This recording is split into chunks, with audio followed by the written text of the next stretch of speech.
just to me, man, just not the same Lamar of old. I don't think it's age because he's still young, you know. Right. So and I'm not gonna say it's that. I think he just lost the confidence in his team. But his play lately, he had what the last game, he has had more turnovers than touchdowns in the last game.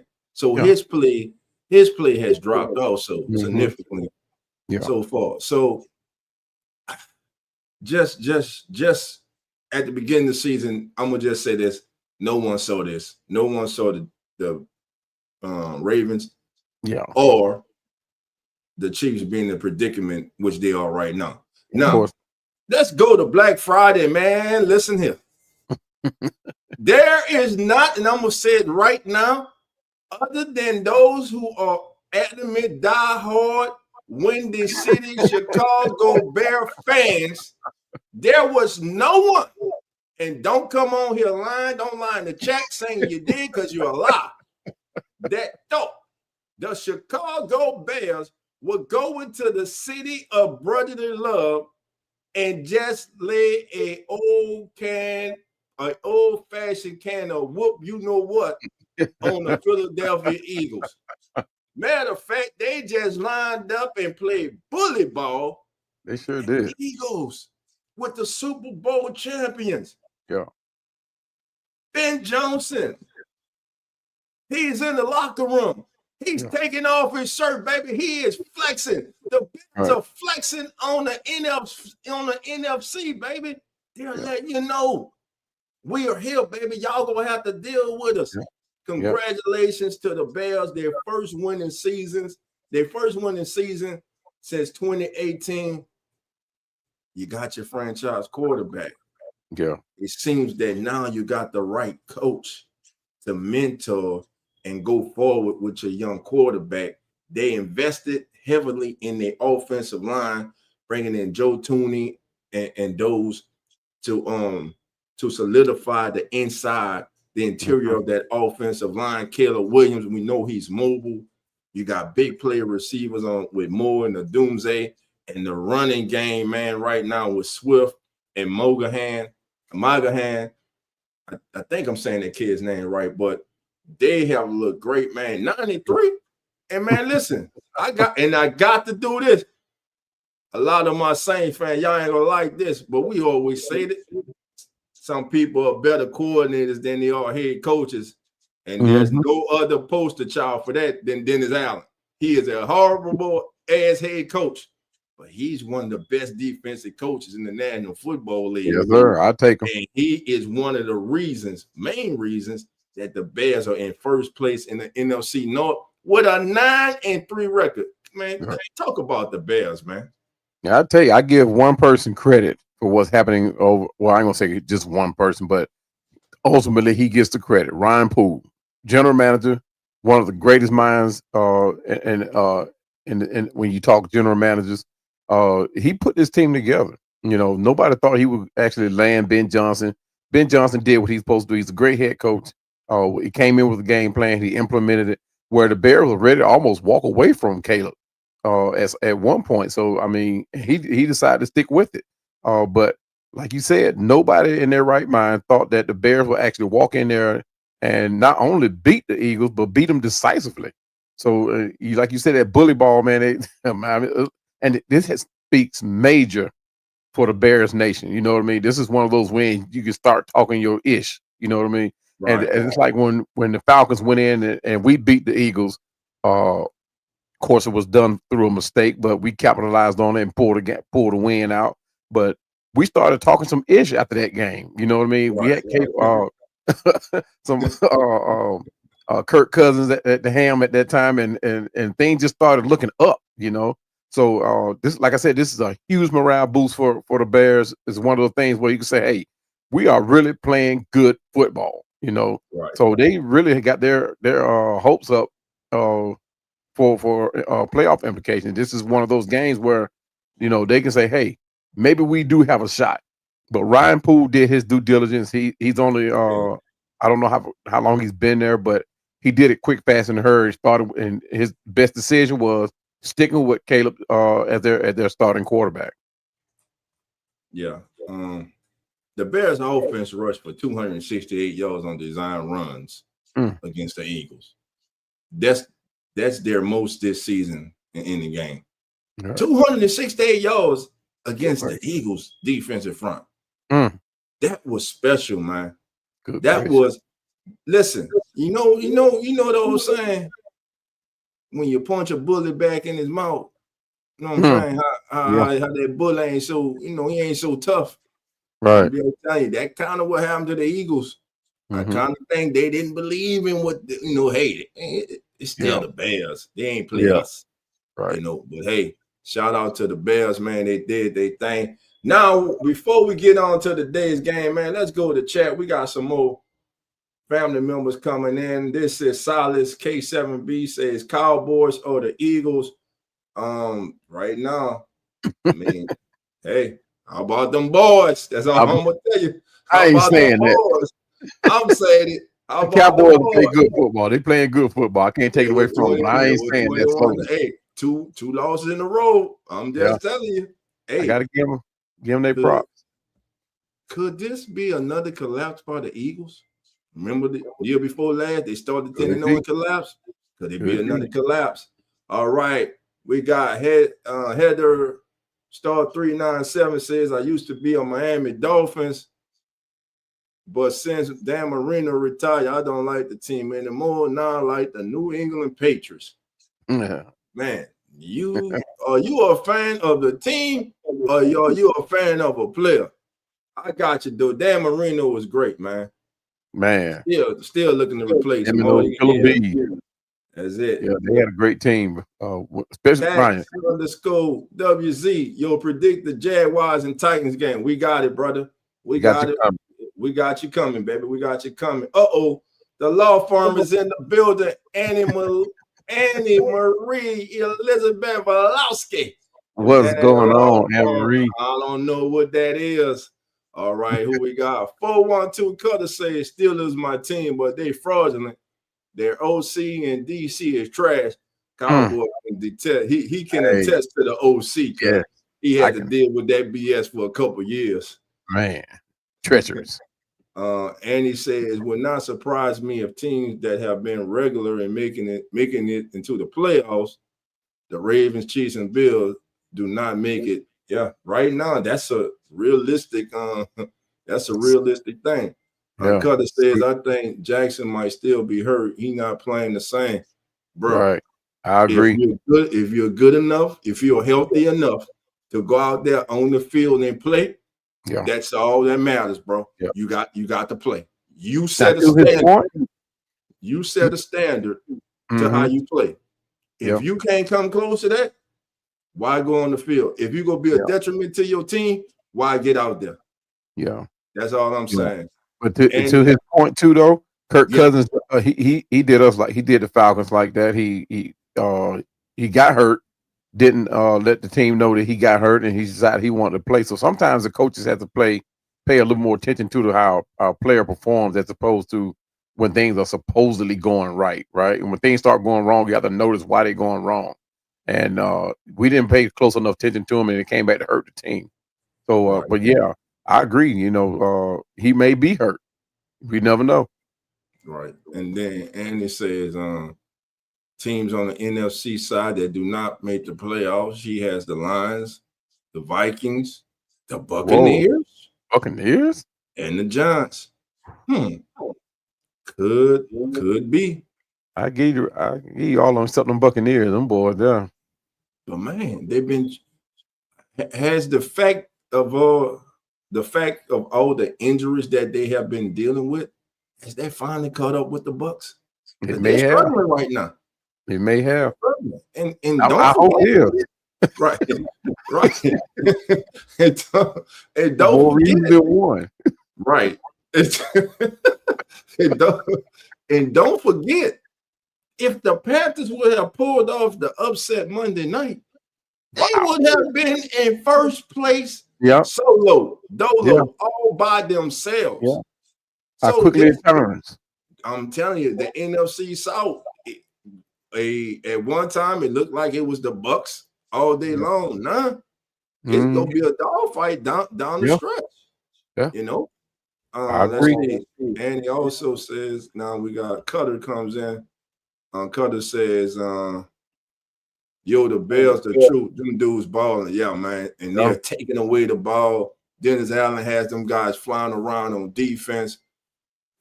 Ben Johnson has Keller Williams playing good football. I love their tight ends, man. Both of their tight ends, Clement and Loveland. I love their selection. Their running game has been gone. So again, it goes back to the off season. You gave shout out to the GM for solidifying that interior of that offensive line, man.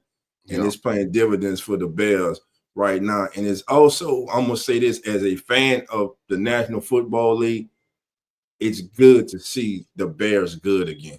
Yeah. You know what I'm saying? It's good to see the Bears good again. All right. All right, family, we're going to get to it now. Let's get to it. First game on the docket, baby. Here we go. It's the L.A. Rams taking on those Cinderella, unpredictable Carolina Panthers. You got the number 1 seed currently going against the team that's on the outside looking in as the number 10 seed. Cowboy, I'm gonna start with you. Then I'll give my insight on this, man. How do you see this game? And can Carolina pull the upset? The way Carolina been playing, I mean, they could very well do it. But the Rams, they're looking to solidify their playoff spot. You know, they're arguably the hottest team in football right now. So, but the Panthers, that they can be a bit inconsistent. But for some reason, that here lately, the Panthers have been finding ways to pull out big wins.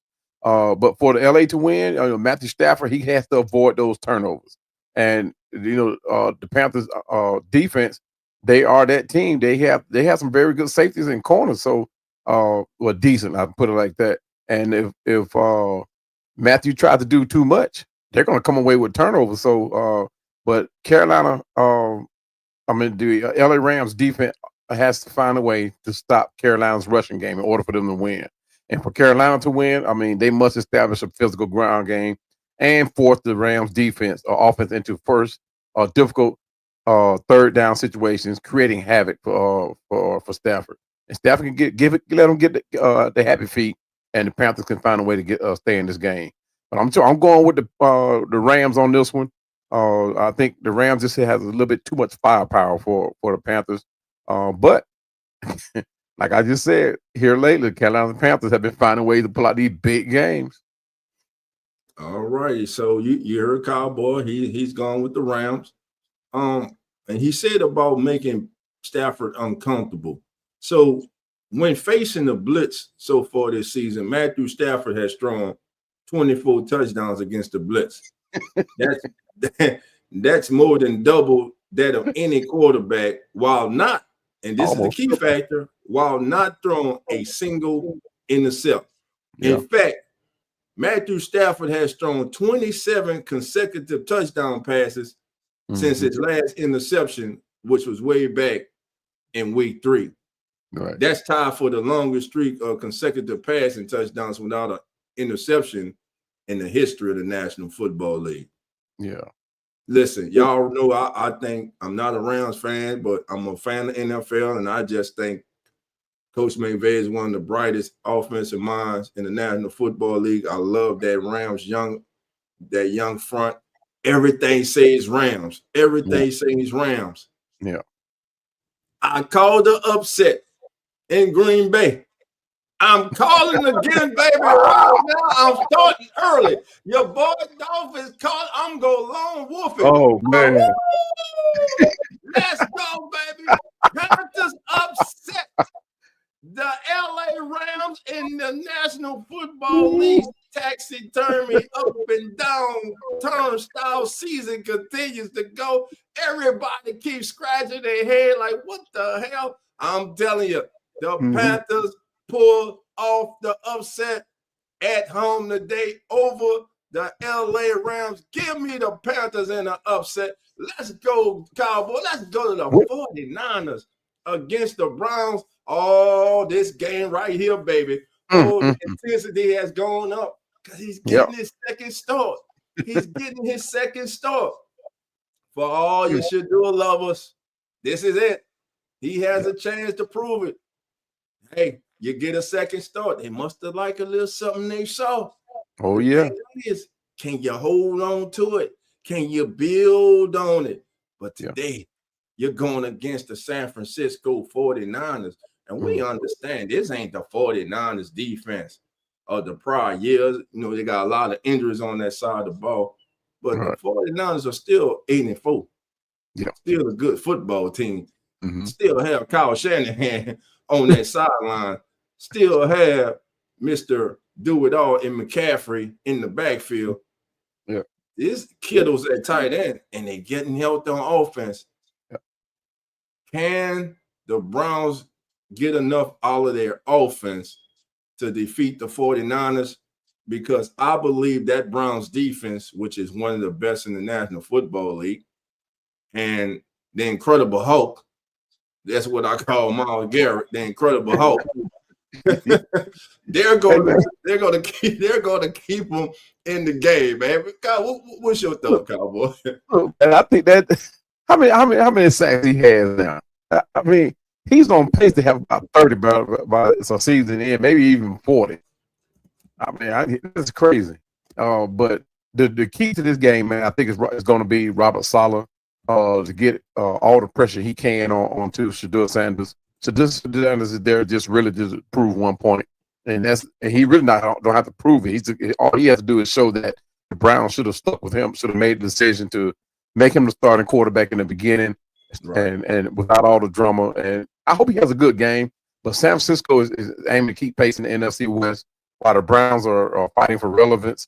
But for San Francisco to win, you know, you have a dominant defensive effort, because these guys, even without their starting linebackers, they're scrambling at the balls right now. So they're playing all over the field. They're making big plays all over the field. But so their key thing is to get pressure on the young quarterback and contain the running game and control the clock. For Cleveland to win, Shador Sanders has to just remain calm, play his game, and don't try to make the big plays. You know, keep it simple. Their defense must generate turnovers. The offense needs really an explosive game and from their skill players, and to keep up with the 49ers scoring potential. So if they can go score for score, they can make this game pretty well, you know, relevant. So they can actually become relevant in this game. But San Francisco is a handful. So they're playing against one of the greatest minds on the offensive side. Right. All right. We lost Cowboy for a second here. He'll be back in here. Okay. Now, Cowboy asks, how many sacks does Myles Garrett have on the season? Right now, Myles Garrett is leading the NFL with 18 sacks. He's on pace for an NFL record 27 sacks. So his 13 sacks over the last 4 games are the most in a 4-game span since individual sacks were first tracked in 1982. But on the offensive side of the ball, for the 49ers, you got to get Christian gone. He leads the NFL with 217 carries and 81 receptions. No player in NFL history has ever led the league in both carries and receptions for a full season. That's the pace that McCaffrey's on. He is forced a league high 83 missed tackles. Long story short, Christian McCaffrey is going to have to be big today. The 49ers, to me, are going to have to establish the threat of a running game. It may not be that successful, but sometimes just the threat and your willingness to stick with the running game does just enough to make those safeties and linebackers suck up enough so you can hit them over the top. You hit them over the seam. And, coach, you got Kittle's wide receiver core is healthy, man.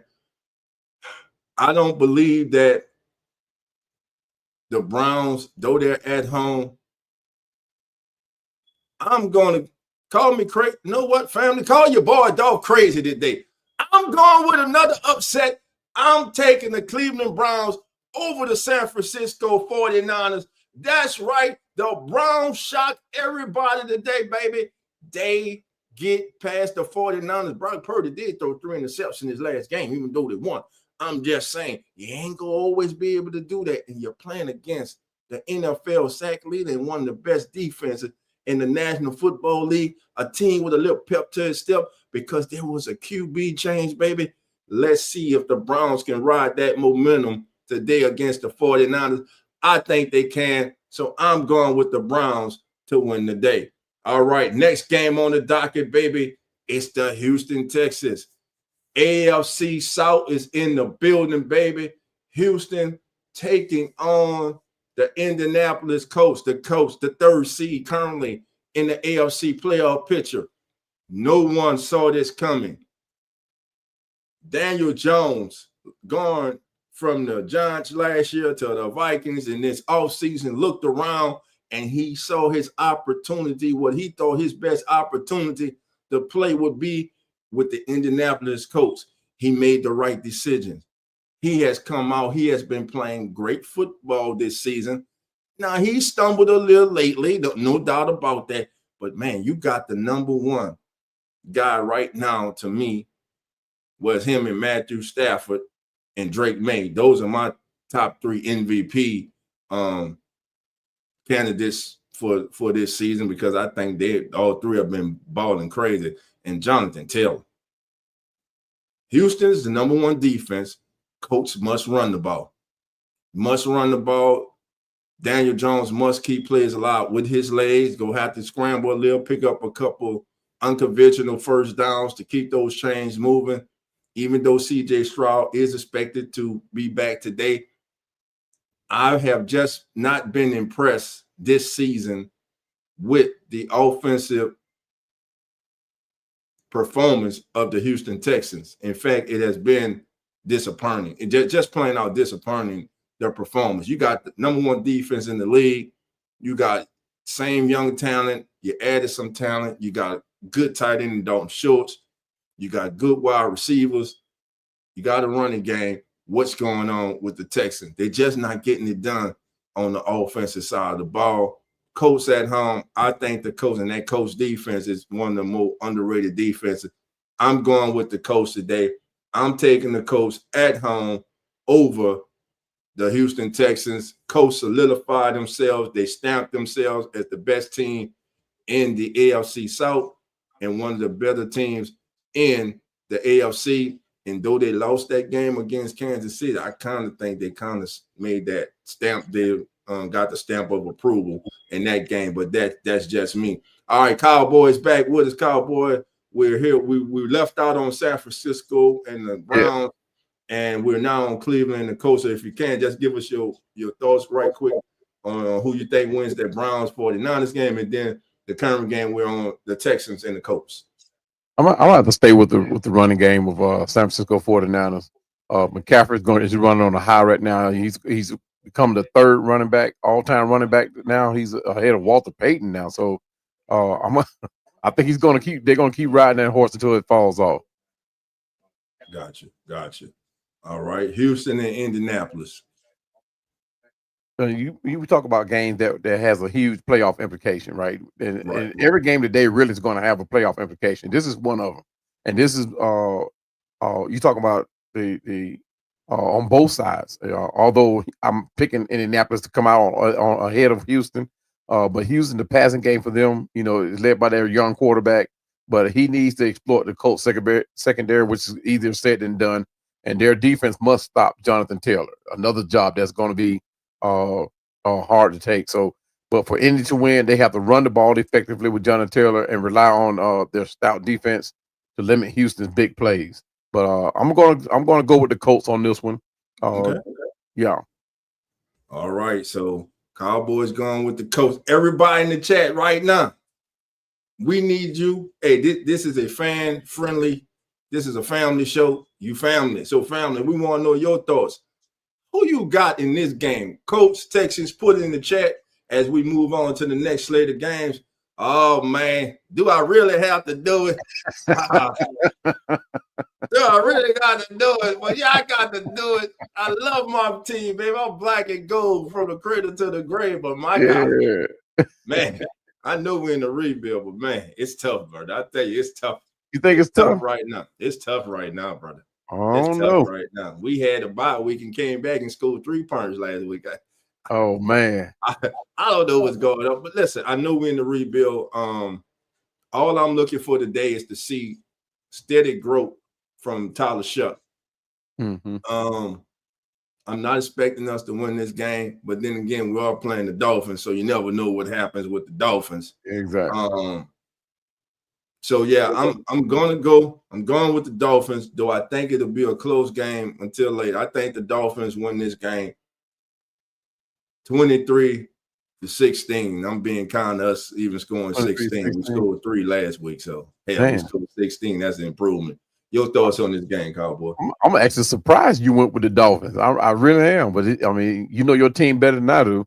But both teams are struggling right now, making this one of those games, a desperation game, much like the games you guys played last week against us, against Atlanta.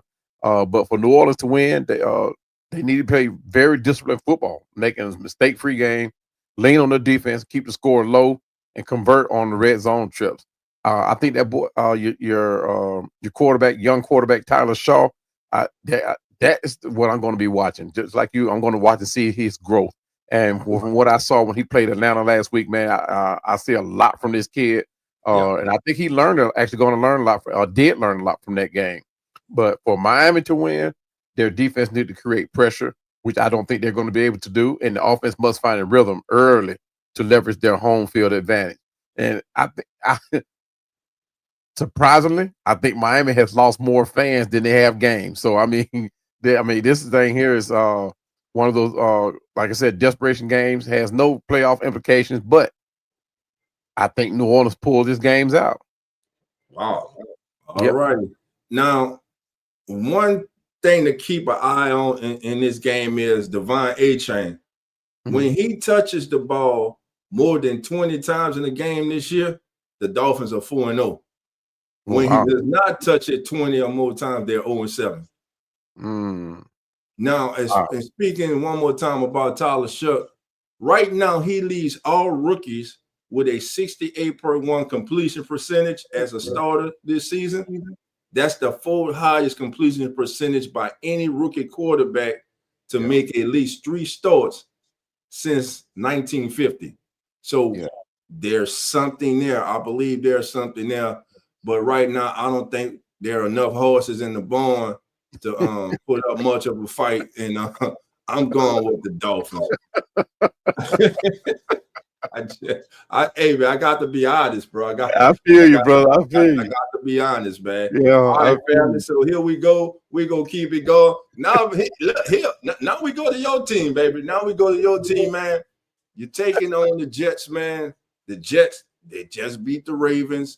They fought hard early in the season. The Bucs were lucky to escape against them.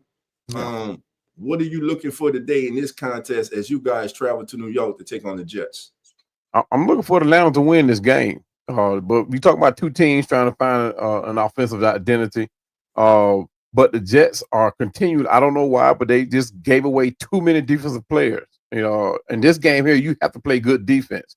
And they're still looking for ways to deal players. I don't know if they're trying to get rid of money or if the coach didn't just have players that don't fit the system or what.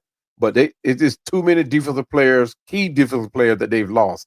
They already lost the head coach and Jeff Albrecht to Atlanta. They lost Robert Saleh to the San Francisco 49ers. 2 great defensive minds. But like I said, in this game here, you have to have defense. And to get rid of 2 of the greatest defensive minds in football, great players you got rid of. I just don't understand it, you know. So, but for Atlanta to win, we got to control the line of scrimmage. We're hurt real bad on in the trenches, and with the rushing attack, utilize play action to hit explosive pass plays. For New York, the only way they can win is to force us into passing situations, which now Kirk Cousins is a quarterback, so they're going to get what they try to force. So this is going to be one of those games that both teams are going to be struggling to establish themselves offensively. Right. But I'm picking Atlanta to win. On the road, New York, windy conditions. You guys are outside. You're still down on some of your key weapons, man. But you got that special dude in the backfield, man. Yes, sir. That kid is just special. I watched the kid the entire time in Texas. He was a joy to watch, man, each and every single Saturday. And when I turn on football on Sundays, I want to see what B. Jones is doing because he's that damn good. Yeah. But I believe that this week you're playing a team that is more competent than the one you played last week. And yeah, they're more competent. That's not saying a lot, but I want to go with the Jets, but I can't do it. I believe that you guys get your second straight, man. You should. I believe that the Jets, man, listen, they're in a full-blown rebuild too, man. And if you guys lose this game today to the Jets, any dreams of a possible NFC South title or playoffs is going out the window. You guys cannot afford to drop this game to the Jets today. True indeed. So I'm with you, man. I'm going to go with the Falcons in that one. Now we stay in the NFC South as it's the NFC South. Tampa Bay Buccaneers hosting the Arizona Cardinals, a team that always seems to play teams tough, but just doesn't close the door in those games. Yeah. So here you have two teams trying to build something new. Tampa's defense has the edge, but Arizona has the playmakers to make this interesting if the game stays close late. Yeah. I'm going to go with, because they're ailing right now, I think Baker is dealing with some issues too, man. But I don't trust the Cardinals. I'm going with Tampa Bay, man. Give me Tampa today, and I think Tampa makes a statement today and they defeat the Cardinals. I agree. I second that.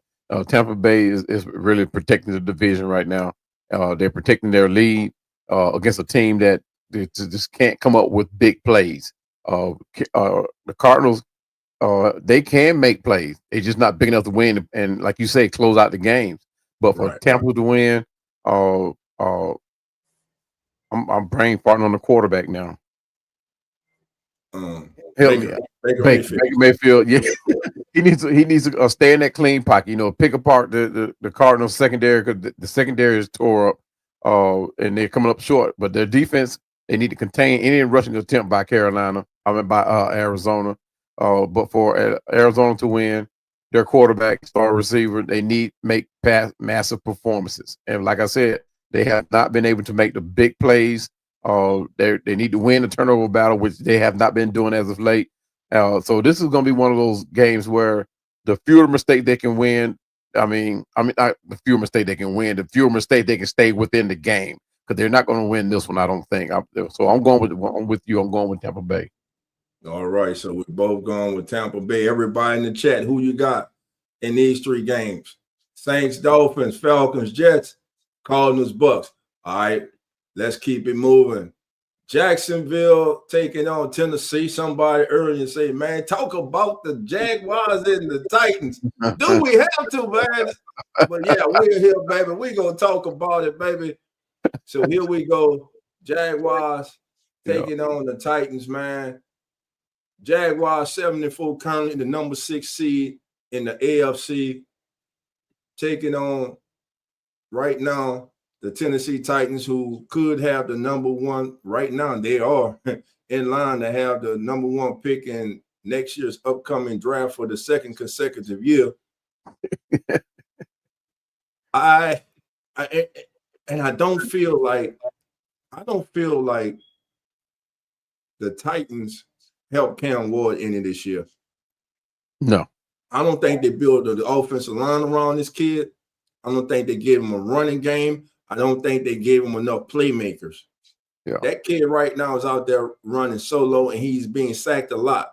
And one of my concerns with him being sacked is, Cowboy, I think about Derek Carr, not Derek Carr, his brother David Carr, when he came out to the Texans, man.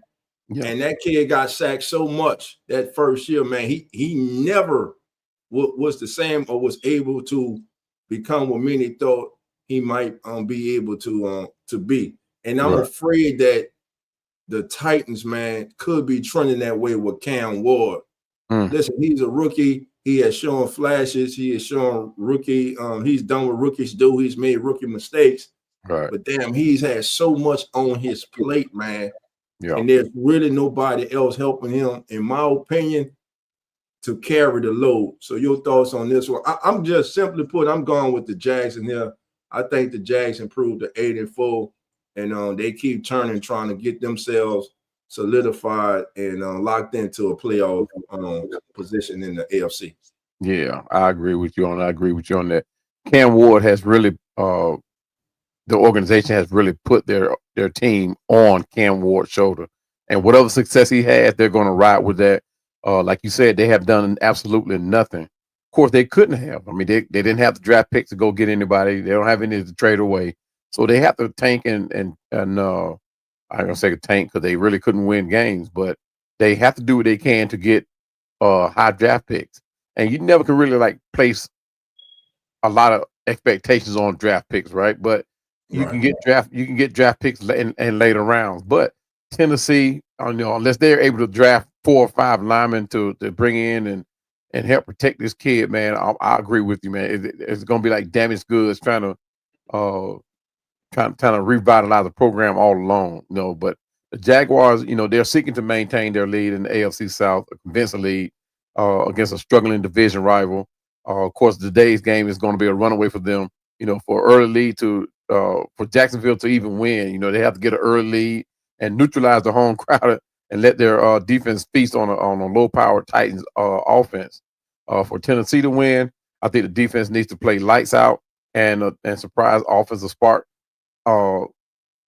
Supply an offensive spark on special teams, and that's where they can probably make plays at on special teams, because that's really their only bright spot right now outside of having Cam Ward at their quarterback. Right. All right. So the next game we go to is the Minnesota Vikings at the Seattle Seahawks, a game that we thought may have been a bigger game at the time when the schedules came out. But right now, the Vikings sit 12th in the NFC playoff race with a 4-7 record. Seattle 8-3. Sam Darnold, who was the quarterback of the Vikings last year, led them to 14 wins in the playoffs. Now has the Seahawks at 8-3 and the number 5 seed in the NFC. And simply put, Seahawks win this game. One, I like their defensive front. I like their defense. They can get pressure on you with just their front foot. They don't have to blitz a lot. Second, they have arguably the best wide receiver in the NFL gone this year. Right. Jackson Smith and Nigba is that dude. And him and Sam Darnold have connected 21 times for 523 yards and 4 touchdowns off of play action this season, making them the only QB and receiver duo to have combined for more than 400 such yards. So that combination is going to be tough for the Vikings to deal with. I believe that Vikings defense is going to be on the field. Yeah. I have if he's playing, I have no confidence at all in J.J. McCarthy. Oh, my goodness. J.J. McCarthy had a second half moment in the opening of game of the season, and he did it again a couple weeks ago. But he has been consistently this season bad. There's no other way to put it.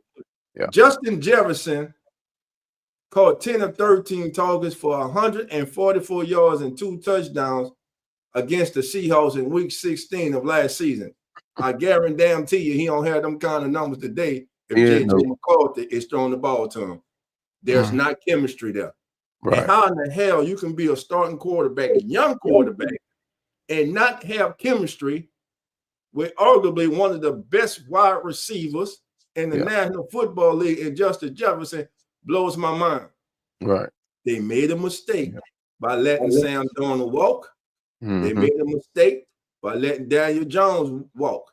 They put all their eggs in the basket with J.J. McCarthy. I'm not giving up on the kid yet, but I'm telling you right now, He has not looked good.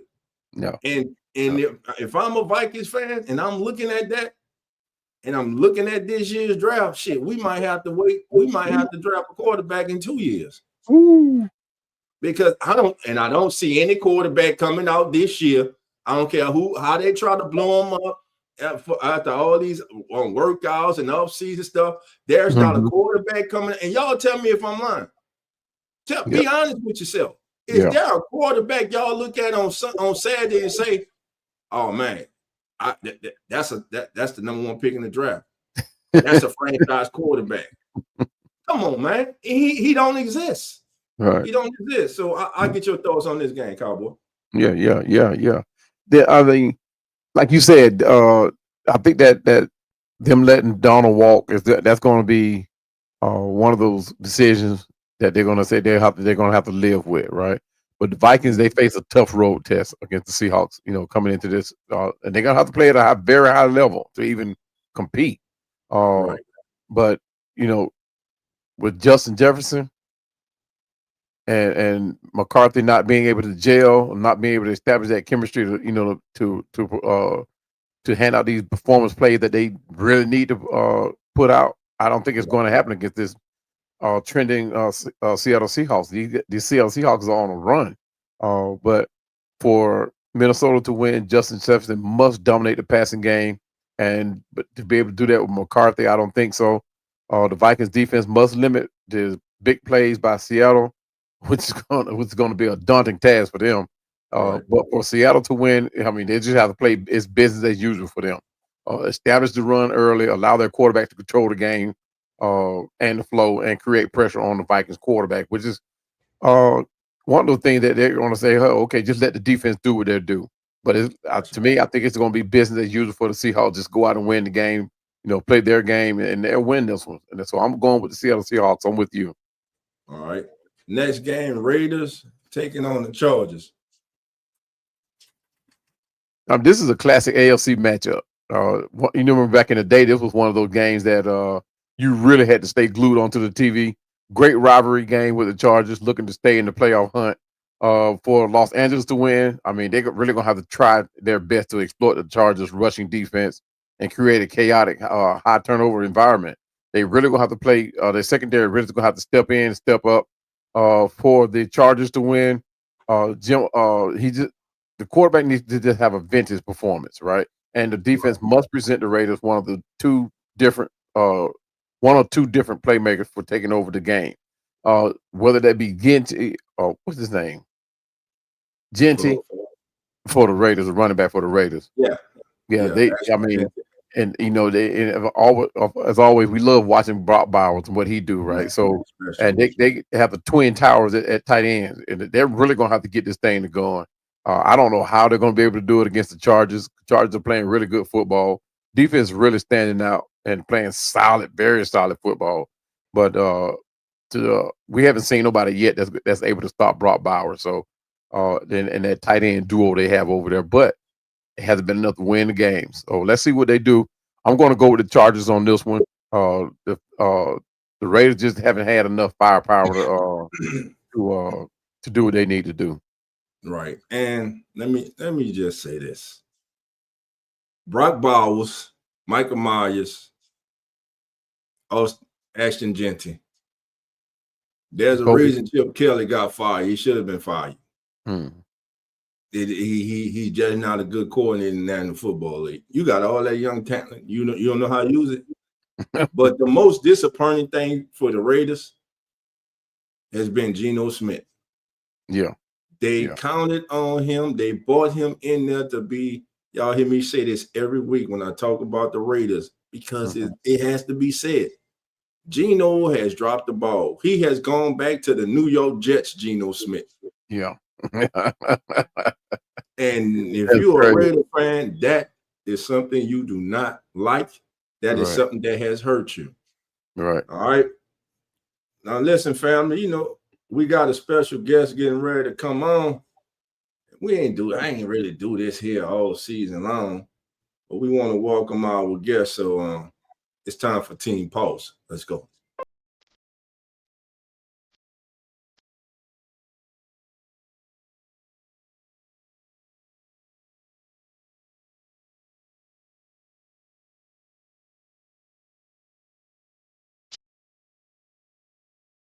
All right, family. Joining us now is a young man that joined my channel years ago. Now his voice is all deep. I believe he's shaving now. He has his own podcast called Hurricane Mike that he does with Big Hurricane. He's category 5. His dad's category 4. They do great content. They not only talk about his and his dad's favorite team, but they talk about the world of sports, man. Welcome now to the stage, the host of Hurricane Mike's podcast, the one and only Hurricane Mike himself. Mike, what's going on, man? Welcome to the show, my brother. What's it? What's good, Hurricane? What's going on with you? How you doing today, Mike? Doing well, man. How about yourself? Doing good, man. How has your holidays been, man? You and the family, man. It's been good. Can't complain. Can't complain. There you go. That's right, man. Look at it. Varston got all deep on me, cowboy. I hear you. Growing up on me, man. Well, Mike, man, listen, I appreciate you coming through, man. Hey, you're a special guest host, man. So, who you got in this game? Raiders and Chargers, man. Who you going with? Honestly, I actually got the Raiders fall off an upset today. Okay. Yeah, and I'm gonna tell you why. Because the Raiders, right? Have they been good? Far from it. Okay. And the Chargers, have they been good? Yeah. But here's why. If you know football, you know divisional games, they never go the way you think they're going to go. Right. And also another thing, the Chargers, they are the most confusing team in the league. I don't know if they're good or not, to be honest with you. And the Raiders, usually when you fire a coach, that sparks energy into the team that fired the coach. Like, look at when the Saints fired Dennis Allen. They originally had that guys competing, and they won 2 games in a row. And I'm pretty sure when the Jets fired Robert Saleh, that team was still garbage, but they started playing better. So I think the Raiders are going to play better today because they're playing the Chargers. They want to win this game, and I think the Chargers are going to get caught off guard. They're going to be basically what the Panthers did to the Saints. They're going to be caught off guard, and I think the Raiders are going to sneak them when they least expect it to. All right, so that's actually a good outlook on that. I didn't even take into account that the Raiders had just fired and fired their head coach. So that's not the head coach, the offensive coordinator. Coordinator. Yeah, I mean, I didn't know. Yeah, I didn't know. I didn't take that into account, but I think the Raiders are just one of those teams that need to go ahead and just. I'm not gonna say they need to go ahead into a full rebuild because they do have like 3 or 4 players, offensive players that really they can build around, right? So it's just a matter of getting the right coach in there. I don't know. John Gruden was just that type of coach for me. Right. But yeah, the Raiders just need to bring the right people in there to get this team together because they do have weapons, and offense and defense. They do have players that can make plays. So it's just a matter of them bringing in the right coaches. That's all. All right. So Nathan A. Manning says Arch Manning when I said there's not a quarterback in this year's coming up in this year's draft that should be considered the number 1 overall pick or even in the first round, and I'm gonna stick with it. Don't come talk about no Arch Manning just because they beat Texas A&M. He had pedestrian numbers. The kid, and I love the kid. The kid can play, but he ain't what everybody was building him up to be, bro. He ain't play up to that. None of them this year have. Think about all the top quarterbacks everybody was talking about coming into the season in college football. Mm-hmm. None of them have lived up to those accolades that they came into this season with. Yeah. And you can't listen. Still starting at Clemson because I haven't heard his name look, I never understood why he was even being mentioned this preseason before the season started. He didn't show me that much the year before. Right. But listen, man, congratulations. First of all, congratulations to the Texas Longhorns for beating Texas A&M Friday. And by the way, I'm with everybody else. Texas should be in the playoffs, man. They beat 4 top 20 teams. They should be in the playoffs, even with 3 losses. Yeah, exactly. Yeah. But you know what? A lot of people are hoping they don't get in. They don't get in. Yeah, exactly. All right, Dolph, I have something to add to that. Yeah. Texas, right? A lot of people say, well, they lost to Florida. Well, Alabama lost to Florida State, and they're still in the conversation. Yep. Yeah. So, like, how That's a good point. does losing to Florida? How is losing to Florida going to penalize Texas, but losing to Florida State, who's not even ranked either, is going to penalize? They're not going to penalize man. So I'm just saying. That's a good observation. All right, it's time for, as the NFL terms, game of the week. The Buffalo Bills taking on Pittsburgh Steelers. Oh, gentlemen. As I was getting ready for the day's show, and I was thinking about the game of the week, man. I was like, and I'm looking at the matchups. I'm like, what can I go? This one. The Bills, 7-4, number 7 seed. Steelers, number 4 seed. Hanging on in the NFC North with a 6-5 record. Yeah. Everybody expected Buffalo to be in the playoffs. Yeah. Everybody expects the Steelers to have a winning record. Yeah. If the Steelers pull this upset today, hell, I'm not even gonna call it upset because I kind of think they evenly match. Yeah. Because you got a offensively challenged Steelers offense going up against a defensively challenged Buffalo defense. Mm-hmm. So those units has the better day, in my opinion, will probably win. Now, in the quarterback matchup, you got Aaron Rodgers, who's averaging 196 passing yards a game with a 97 passer rating to go with a 97 passer rating this year. Mm-hmm. Got Josh Allen, who is 26-9 with a 743 winning percentage off a loss in his career starting quarterback. Yeah. Gentlemen, do the Buffalo Bills bounce back today and get the victory in the Steel City against Aaron Rodgers and the Pittsburgh Steelers? Yeah. Start with you, Mike, then we get Cowboy. I'm not gonna lie, I got the Steelers pulling it out because here's why. Everybody might be expecting the Bills to beat the Steelers. Obviously, no sense of the Bills, but if you know Mike Tomlin Steelers football, you know that's never how it goes. The Steelers always play the good teams close, and it's been that way forever. Like they usually upset some of the good teams and lose to some of the bad teams. I don't understand it, but I don't complain about it. But yeah, so I got the Steelers pulling it out. I actually think it's gonna be defensive, but I got Pittsburgh getting the win. And plus, I think Rodgers is gonna be back. And Rodgers, he's been sneakily good for Pittsburgh for most of the season. So I got Steelers pulling it out, and the Bills are going to be hanging on by a thread if they not fell off the thread already. Yeah. All right, Cowboy. Yeah, I think, at the beginning of the season, I think everybody penciled in Buffalo to be in the playoff. And, you have to be thinking now, not so fast. Because this is that game that is a potential playoff preview between two of the most physical AFC contenders. And it's going to come down to which defense can make the most plays. Which good defense is going to stand on business and last to the end. But for Buffalo to win this game, man, they must win that turnover battle. Like I said, it's going to come down to defense. They got to utilize Josh Allen's dual threat ability to stress out the Steelers' defense. For Pittsburgh to win, the defense front needs to dominate the line of scrimmage.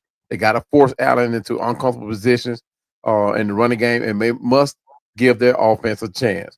And a great plateau of game that to remember was when the Atlanta Falcons played Buffalo Bills. If they get Allen to run in uncomfortable positions, they could actually pull this game out. I actually like the chances of Pittsburgh, but this is one of these games that's evenly yoked.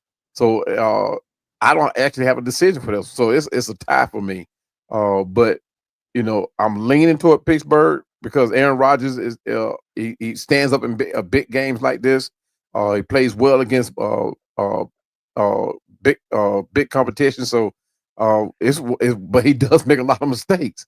So like I said, it's going to come down to which defense can make the bigger plays. It's a tie for me.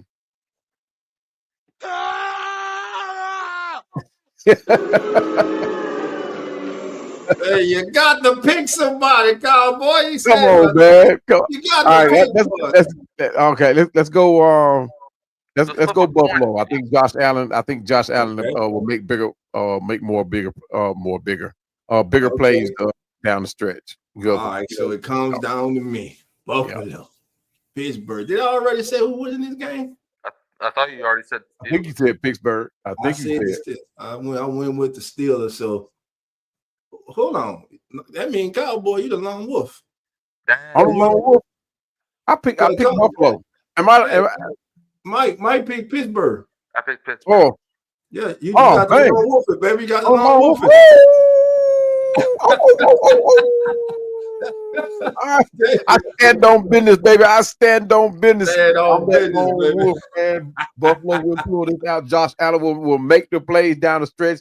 Buffalo Bills is a 4-quarter team. You have to play all 4 quarters to beat Buffalo. Pittsburgh does not do that. Any let up by Pittsburgh, Buffalo will exploit it. Let's go. All right, there you go, Cowboy. Just lone wolf it, baby. He got the Bills, Mike, and myself, and we're going with the Steelers. Let's get a quick injury report from around the NFL. Yes.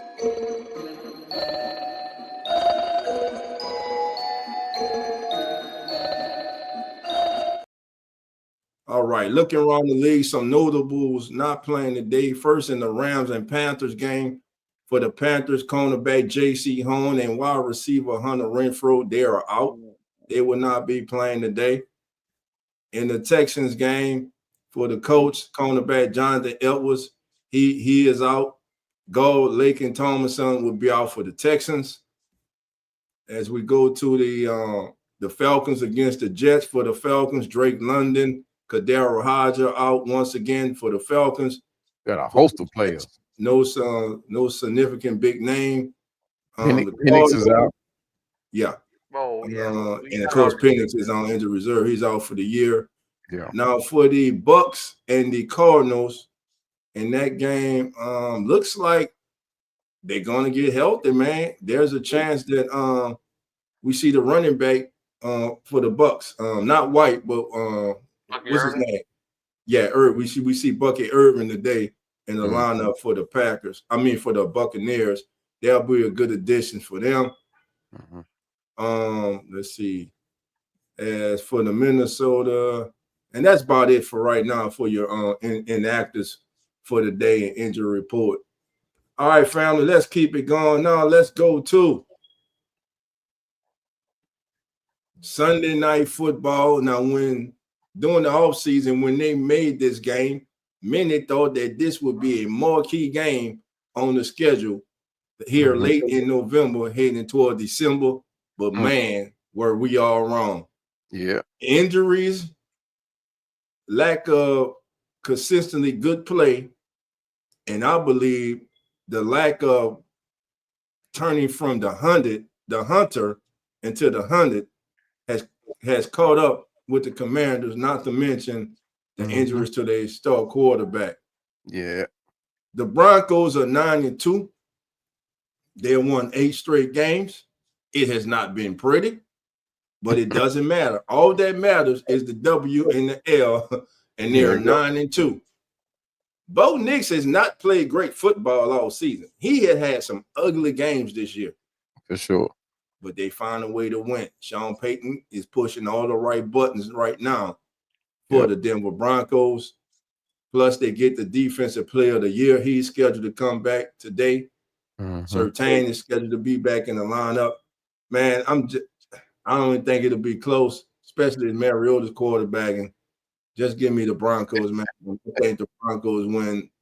I'm gonna say 31-13. I just think win like that. I know that's a lot, but it's the Commanders. But you just might be right about that one. But when you talk about players, when we talk about Dallas Cowboys not wanting to see them in the playoffs, right? Denver Broncos is that team. I do not want to see them in the playoffs. You don't know which team is going to show up. Denver brings one of the league's best defenses to face a struggling Washington team. Like you said, without Jaden Daniels, Washington starting quarterback, without him, I think their offense is without an identity. There's no real leader. Marcus Mariota is a solid journeyman quarterback, but he's not the guy that's going to really pull out a big game like this. But for Denver to win, they have to rely on their elite defense to shut down Washington offense, whatever that is that Mariota brings, and manage the clock with a solid run game. For Washington to win, they have to establish their run game to save Mariota, to keep him from trying to make the big plays.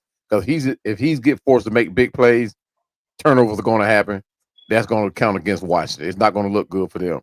But the defense needs to generate a few critical sacks or turnovers, to get to that court. Bo Nix, like you said, he has not been playing good football. So if they can get to him, get some sacks in, this can actually be a pretty good game. But I don't think it's going to be pretty good to a point where they're actually competitive against Buffalo. I mean, against Broncos. Like you said, I like the lopsided win, but I'm going with Denver Broncos. All right, Broncos. 2 with Broncos. Mike, your take. Yeah, I actually think Washington could get some stops. But the thing is, Denver's defense on Washington is going to cream them. Okay? It's not even going to be fair. It's like Marcus Mariota. I mean, he's just not a good quarterback, and we don't expect him to be a good quarterback. And I think McLaurin's playing, but with no Jane Daniels equals no victory. Broncos win 16-15. We all lose. The Commanders lose. We lose. The Broncos are the only winners in this situation. Give me the Broncos to win. All right. So Broncos, everybody's a clean sweep. Everybody going to the Broncos in this one. And Monday Night Football, Patriots taking on the New York Giants. Now, Jackson Dart could play in this game, so we'll see tomorrow. But if not, just get your popcorn ready because he is definitely must-see TV. He is entertainment. Jameis Winston. You don't know if he's going to toss 3 touchdowns or 3 interceptions or as of last week, catch a damn touchdown pass.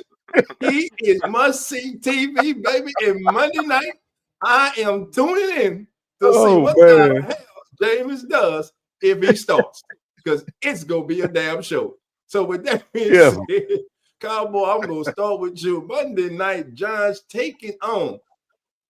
Man, I think this is when you talk about 2 teams that are evenly matched, But I got to go with you, man. I mean, I like the Giants in this one. Jameis Winston is that guy. I can go with the Giants, but okay. I'm Jameis Winston. Now, I mean, you got to say Drake is he's a good quarterback. He's learning, but I think Jameis Winston is going to have this team hyped up against the play against New England. And bar what anybody think of Jameis, he is a great journeyman quarterback as of late. And so everywhere he's went, even when he played for the Saints, they love him. You talk about getting a team ready to play. I think he had these guys ready to play in this one right here. I think the Giants will take this one. All right, Mike. I don't know what's wrong with Cowboy. You got some water dripping off that ice on side of that glass over there. But I'm gonna let you go there before I go, Mike. Yeah, well, unfortunately for Cowboy, it was already announced that Jackson Dart will be starting on Monday. So whatever you just said really does not matter at that point. But I'm still going Patriots, even if Jameis was playing. Like Jameis, the thing with him, he's like a character. Like he could throw 7 interceptions, and them guys will still love him.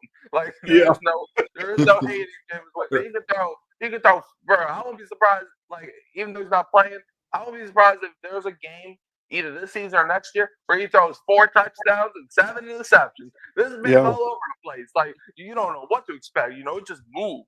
It just moves. He's either an all-time great or he's Nathan Peterman. It just moves. But but I'm going Patriots to win. I think the Patriots are riding off of a lot of momentum. Plus, coming off of a bye week, they're 10-2. They're fighting for that 1 seed. I think they're gonna be locked in now. I think the Giants will keep it close, but I don't think the Giants are going to be able to win when it matters down the stretch. Give me the Patriots. All right, man. So, family, that's going to do it for our picks for the week. Want to thank everybody for joining us here on As the NFL Turns. Did I go?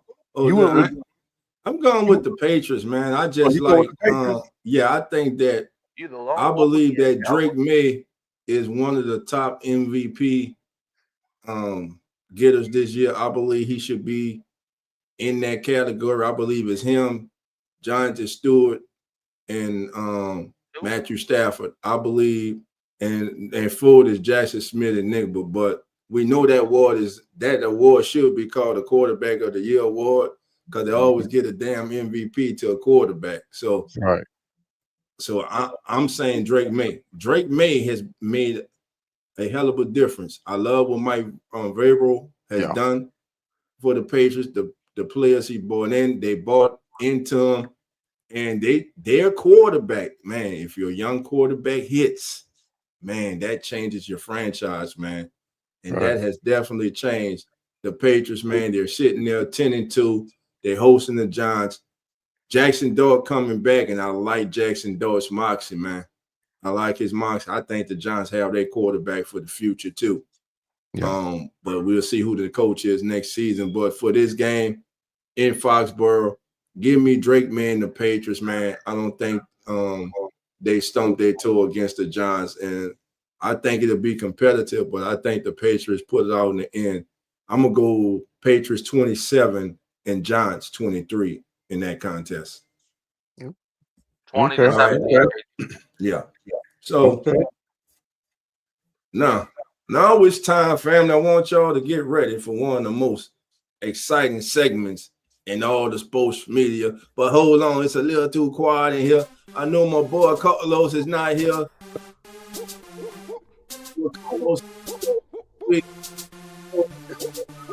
Back next week. But we're getting ready, baby, for that segment that everybody loves. Everybody in the chat, I need you right now, baby. I need you to put your thinking caps on, baby, because it's time. It's time for us to reveal our straight balling players of the day.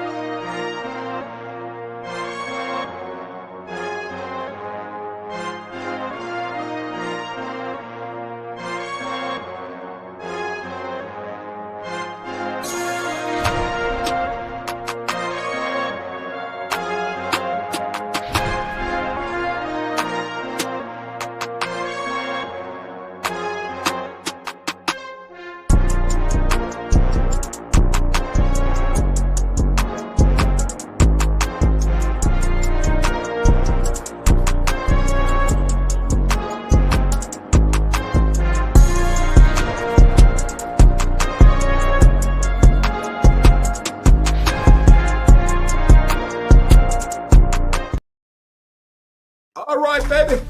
That's the music. Oh, it's time, baby. It is time. So your boy Dog, baby. I went around the net. Hold on. I got so damn excited I clicked myself off. But I'm back, baby. I'm back. Here we go. I went around the league, baby. I was scurrying around the league. I was like, Dog, where can you go? Where can you find your straight ball of the day at? So I looked at all the matchups. And lo and behold, I came on home to my team. It's the Saints taking on the Dolphins. Oh, but who's going to be my straight ball? Would he wear black and gold? Or will he wear that orange, blue, and white, baby? You know what, family? Your boy Dog decided I'm keeping it home today, baby.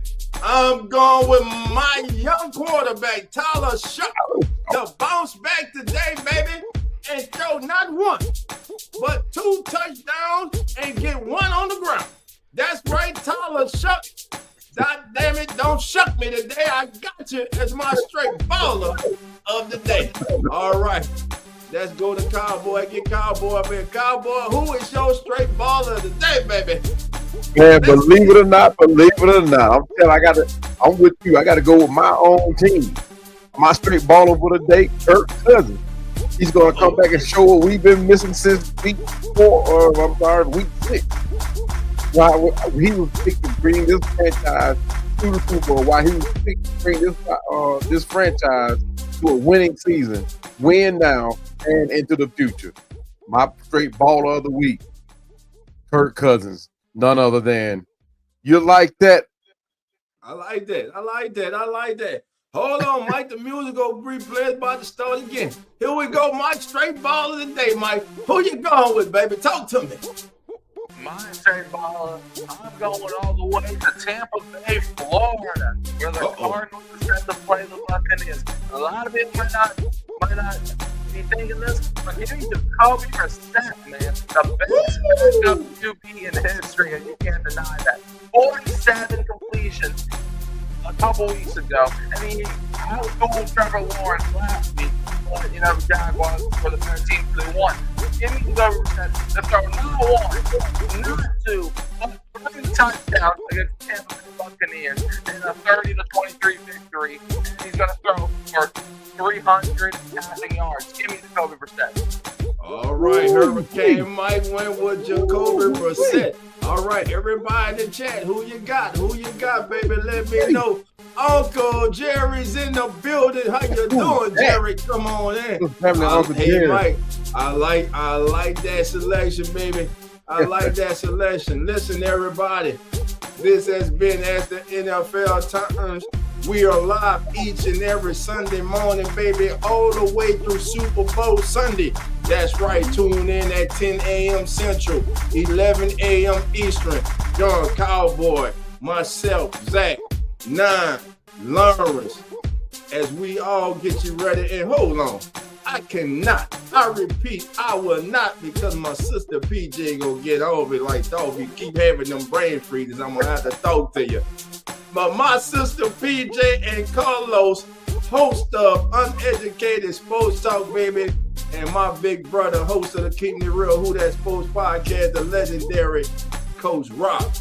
Join us each and every single Sunday. We got you covered, baby. Also, family, you can follow us on Playback TV for all our NBA lovers out there. Playback TV.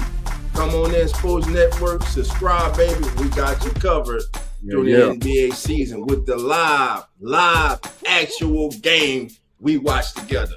But with that being said, we want to thank our special guest for coming through tonight. This young man has his own podcast.